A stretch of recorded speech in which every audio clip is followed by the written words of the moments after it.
أعوذ بالله من الشیطان الرجیم بسم الله الرحمن الرحیم زما خاص کر دغه الیکشن کمیشن ته او د ګورنمنټ اف پاکستان ته دا یو درخواست دی چې بهی کوم چې تحصیل میر چې کوم دی او ویلیج کونسل دغه والا چې د چیرمین چې کوم دی د دوی تنها ایډمیشن فیس چې کوم دی دا هیله چې کوم کوي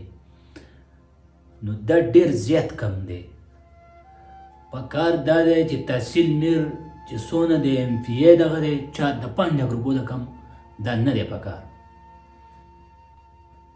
چې دا آزاد او دغه خلک پکې بیا نه ودرېږي چې صرف اهم کسان ودرېږي او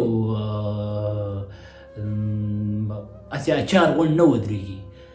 هغه حقوق ګورنمنټ اف پاکستان صرف 50,000 روپۍ دغه کوي نو 50,000 روپۍ نن ته پته نن ته خو هر چاته 50,000 روپۍ ورته نو هر یو وردي او فارم راځي هر یو وردي او فارم راځي نو کم از کم د میر د ایډمیشن فیس خو دا خو د 5 لک نه کم نه پکار چې 5 لک روپۍ وي دا به ټیک ټاک وي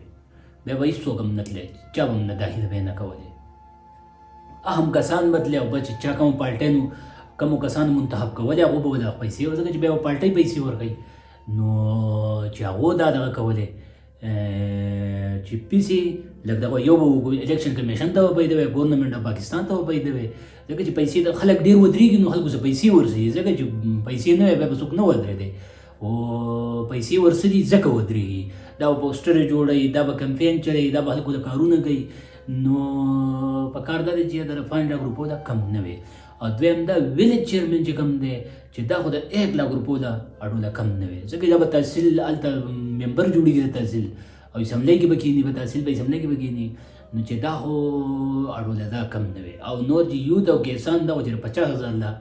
چې 50,000 همیشه د دې وي نو دا به ګورنمنټ اف پاکستان ته د دې غټه پیدا وي ځکه چې هر سړی ودرېږي او در چا څه پیسې ورسره 50,000 روپۍ ورسوي نو 5 لک به هم ورسوي نو یو به پکې ګورنمنټ اف پاکستان ته پیدا وي او الیکشن کمیشن چې کومه اداره ده هغې ته هم پکې پیدا وي او داسې دا بې فضوله کسان به پکې بې ودرېدی نه نو زما دا ګورنمنټ اف پاکستان ته یو درخواست دی او خاص کر زما الیکشن کمیشن ته چې بله پیره چې کوم دغه راځي دا بلیتي نو چې پیس د 5 لک روپو د میر او د دغه دا د دې نه کم نه وي والسلام